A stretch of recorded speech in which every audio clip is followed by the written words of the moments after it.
There we go.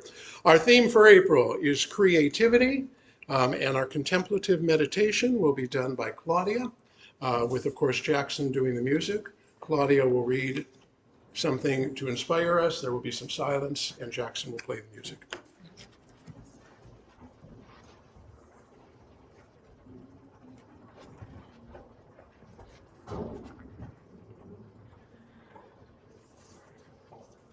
Good morning. I'm going to do a reading from Ernest Holmes 365. It's 365 days, you can guess. And then Jackson will take us into the rest of the service. There we go.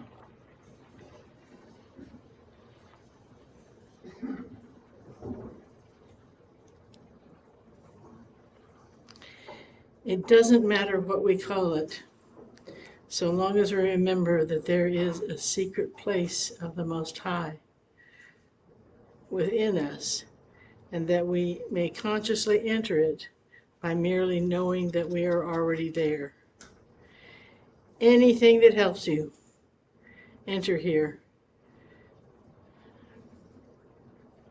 is good. If you say prayers, make affirmations, repeat beautiful passages, or just sit in the quiet contemplation of your own thoughts, realizing the process of life, you will do well. All life, all health, all love, all peace exist in this power.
I'm held in love, I'm held in peace. God is holding me with every breath, with every step. God is holding me. I'm held in love, I'm held in peace. God is holding me with every breath, with every step. God is holding me.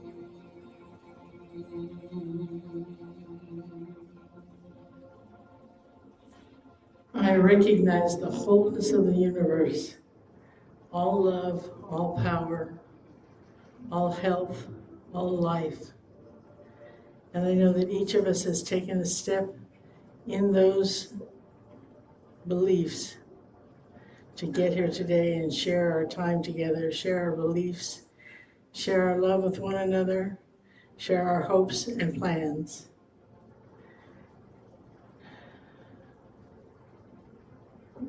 Though each of us has a single purpose, the whole has a single purpose as well. And so I bless everyone here, knowing that what you need exactly will be shown in this service. And so it is.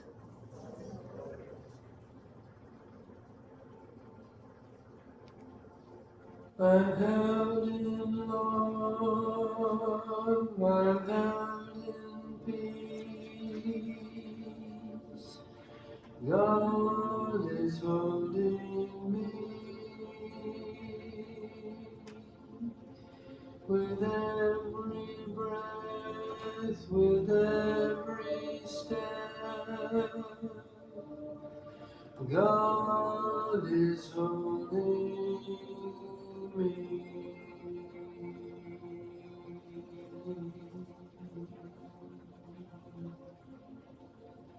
Thank you, Jackson, and now we'll hear from Reverend Angelica. Thank you.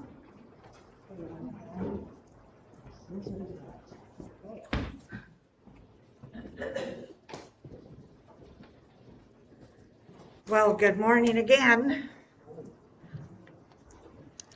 It's Easter. Happy Easter, everyone. It's good seeing you. It's good seeing everybody. I'm going to move this for a minute. No, I'll take it off. I'm just, yeah. I'm going to take off this and this. There I am. Ta-da!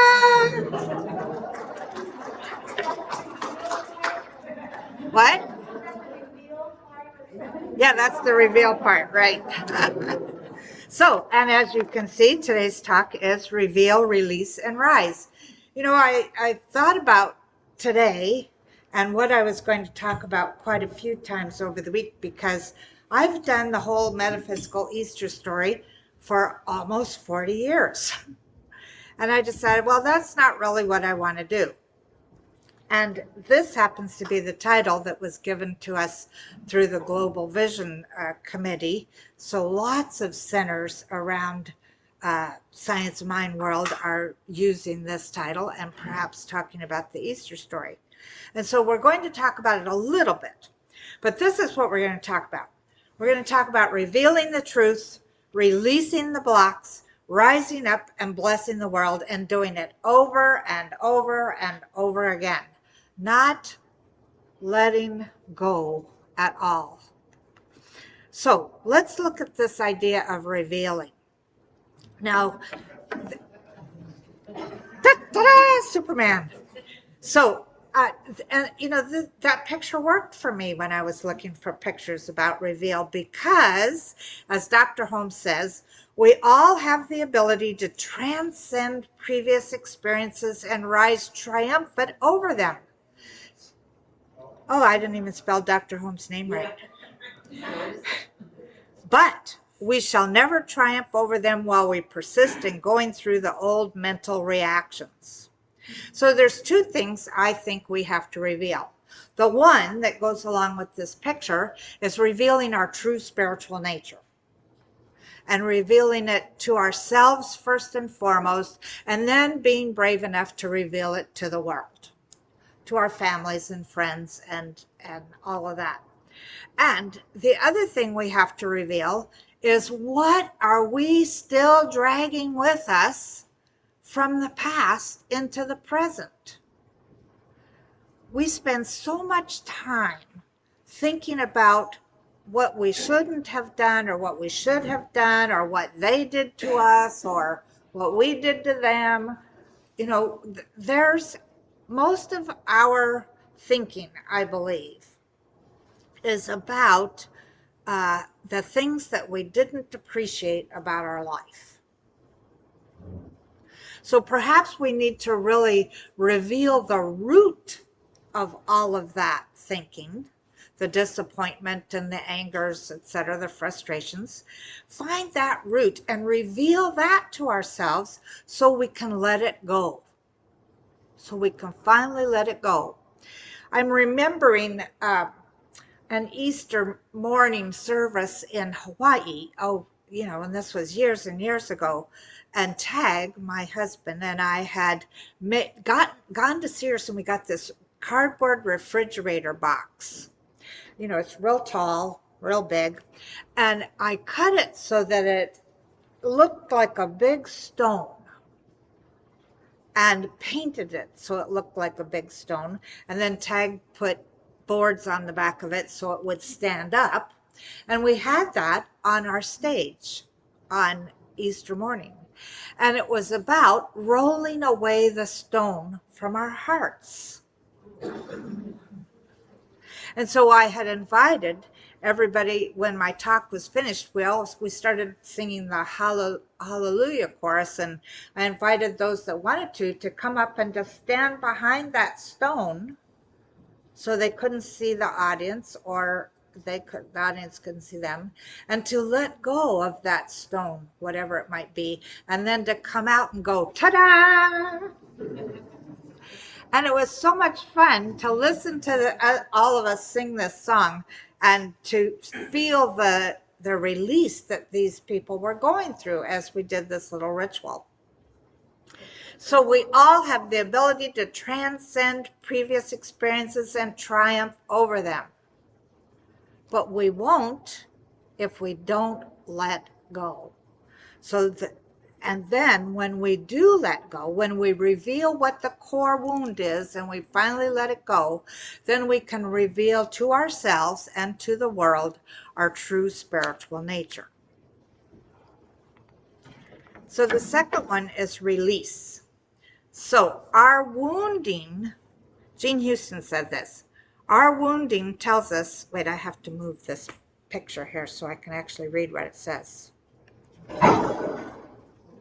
Oops. Our wounding tells us that old forms are ready to die, however reluctant the local self may be to allow this to occur.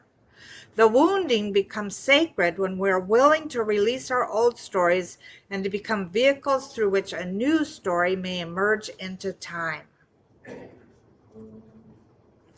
The wounding becomes sacred. Do you know that I once looked up the etymology of the word sacrifice, because sacrifice is a big deal in a lot of traditions. Jesus sacrificed himself. The Jewish people were constantly being sacrificed. I'm not really sure how it fits in with Ramadan, but, well, their sacrifices, they eat a really big breakfast before the sun comes up, and then they can't eat again until after the sun goes down, and the evening meal, I believe, is more ritualistic meal. But the word sacrifice originally meant to make something sacred. Think about this for a moment. If you were to look at that core wound that you're carrying around, and I believe just about everybody has one, none of us are walking on water yet. If you were to look at that core wound and allow yourself to make it sacred. I mean, because the truth of us is that all of this stuff that we've been carrying around with us has had its purpose. Many of the things that I went through as a child made me stronger, made me more resilient, made me understand that I could survive just about anything. So that realizing the blessings out of each of those experiences made the wounds sacred. And once the wounds are sacred, they're easier to deal with. They're easier to let go. And as Jean Houston says, they become vehicles through which a new story may emerge into time. For instance, let me make one up here. So if I was to have had a really bad relationship experience and I decided I'm never going to fall in love again, what does my future look like? It will be lonely. It will be trying to be the end all and do all and whatever just in myself. But if I make that experience sacred, and one of the ways to do it is forgiveness, of course, if I make that experience sacred, it becomes a vehicle through which a new story may emerge. So even though maybe up until now I haven't been happy in any relationship I've had, because, I mean, I very well could have been like that with the relationship I had as a child. Constantly being abused and beaten up, and I could be a victim today still. And because I had a victim consciousness, of course, everything would happen where I could go, see, I'm a victim.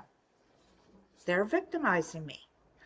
But once I let it go, which I did in my 20s, once I really let that, well, there's still parts of it that come up every once in a while, so I can't say I let it all go. But once I let it go and allow myself to forgive and make that sacred, my whole story changed. I'd always been into religion, so to speak. I mean, I've told you before that when I lived at the Catholic school, I was constantly telling the nuns I was going to be a priest when I grew up. And they were going, ha, ha, ha, right? Women aren't priests. You could be a nun.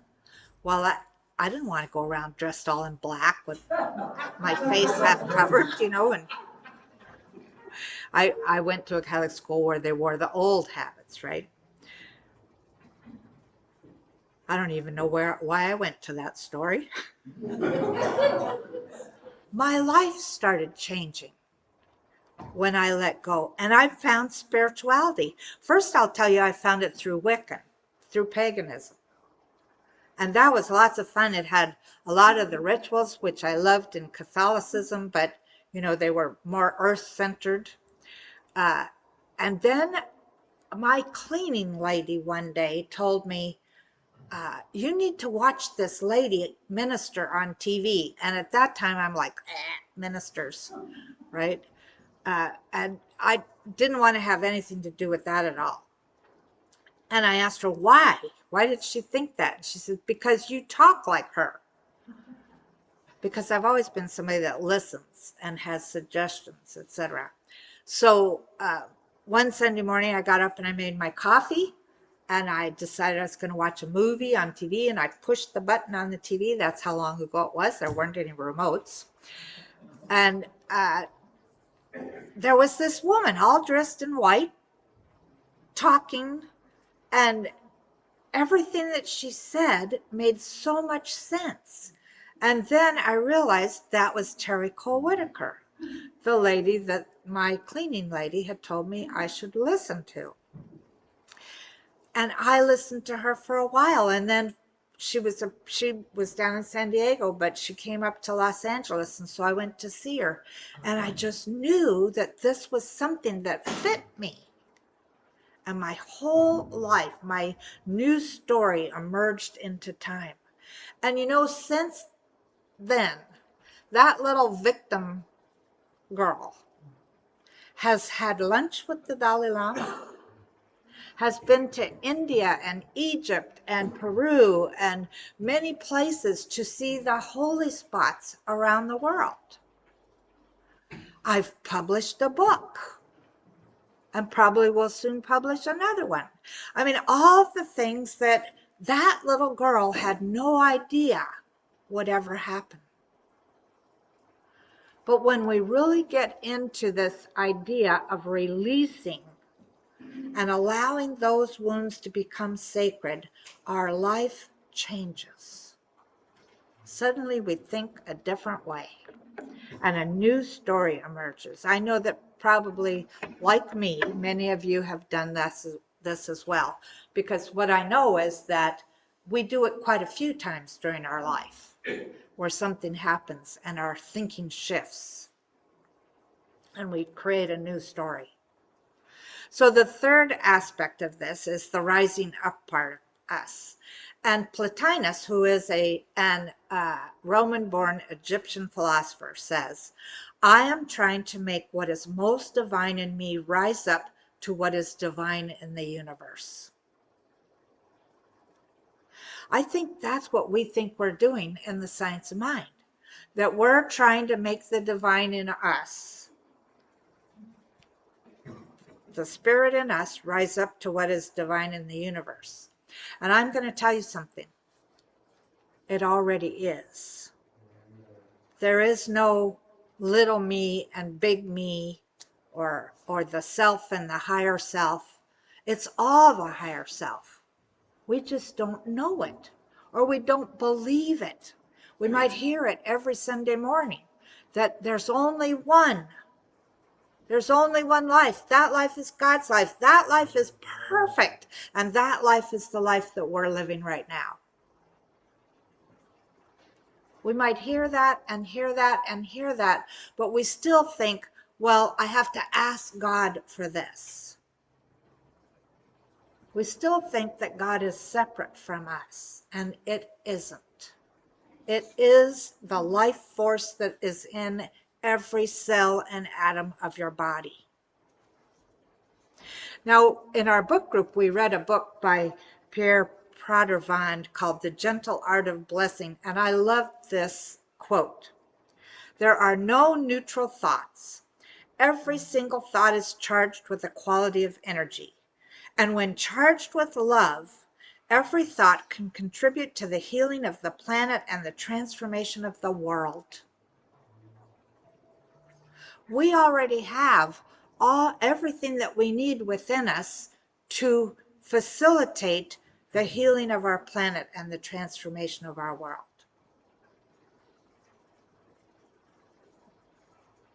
There are no neutral thoughts.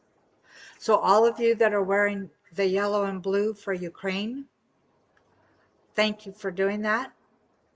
And really pay attention to what you're thinking.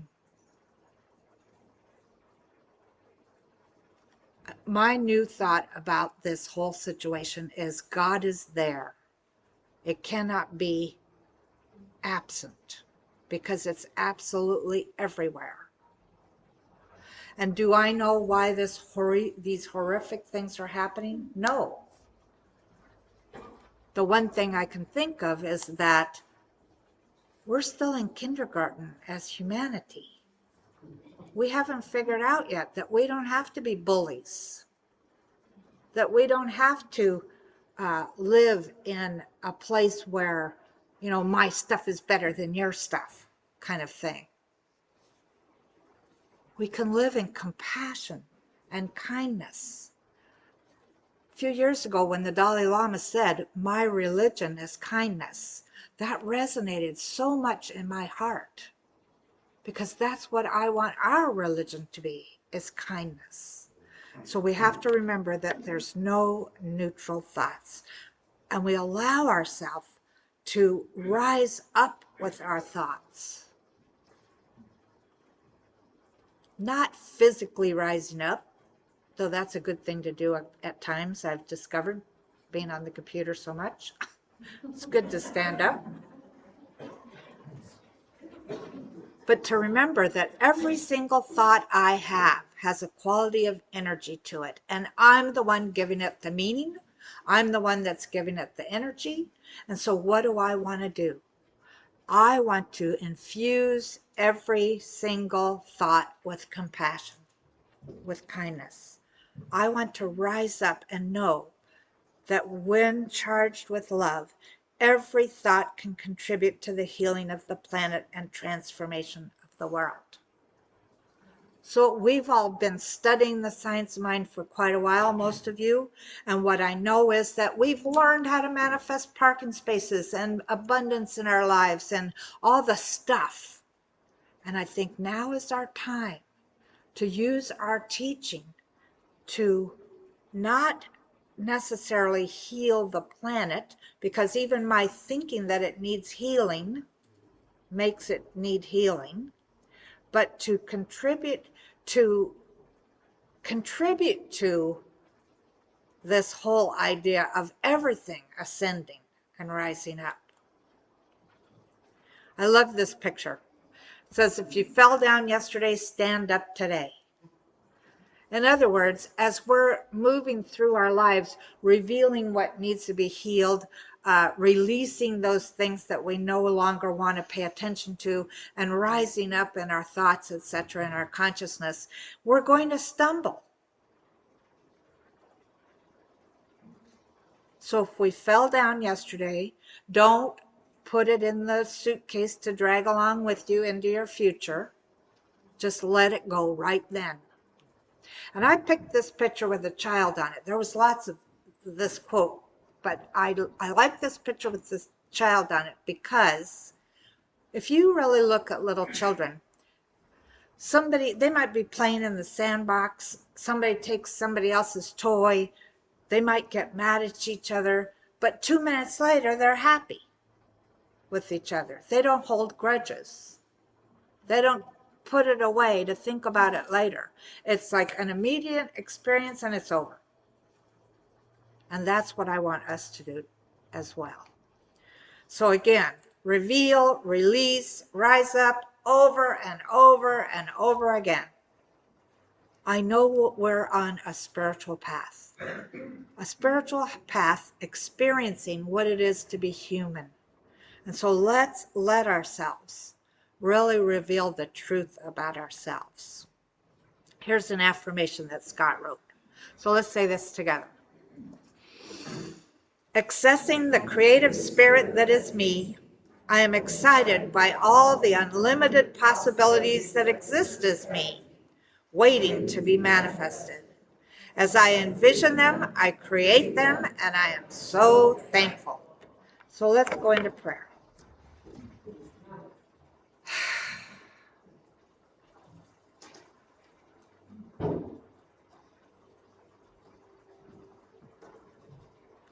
How grateful I am this Easter morning, this celebration of newness and spring and new life. To be able to remember that there is only the one life. That life is God's life or divine life, whatever we want to call it. That life is in absolutely everything, every cell and atom in our bodies, in animate and inanimate objects. Every cell and atom is part of the body of the divine, this divine energy.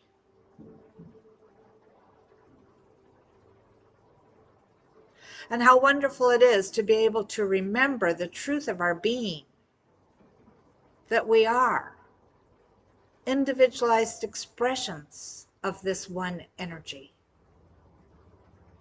not separate from, but one with, one. Even putting the with makes it sound separate. We are the oneness. And I know on this Easter morning, each one of us that stone's been rolled away. We've allowed ourselves to be revealed. We've let go of anything that needs to be let go of. We've released it all. And we stand in our truth, rising up as the divine beings that we are. And I know that in this experience of accepting our divinity, our life changes, our stories change. And they change to ones of being more compassionate, more loving, more kind, more giving, more conscious. More conscious. And what we're conscious of is like Jesus said, if you've seen me, you've seen the Father. So as we look at ourselves in the mirror, or see our reflection in others' eyes, or see other people, or other things, animals, plants, rocks, whatever, buildings. Even this building is divine energy, holding us and nurturing us. And so we celebrate this. With every fiber of our being, we see ourselves as risen. And this is good. It's very good. So with a grateful heart, I release these words into divine law. knowing that I'm the one that's being changed. And it's a good thing. It's a God thing. And so it is. Take a breath. So now we have a treat. Our choir is going to be singing.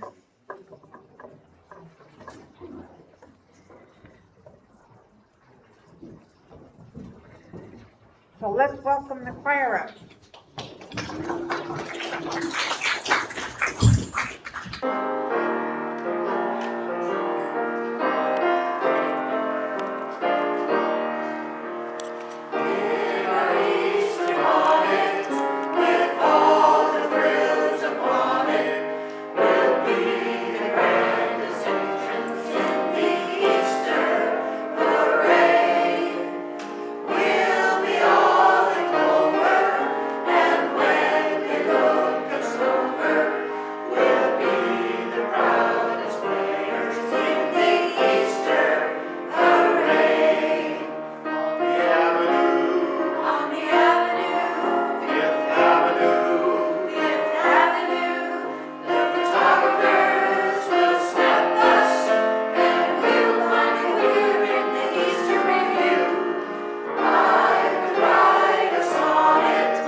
Little break with tradition there. We thought we would do silly fun things.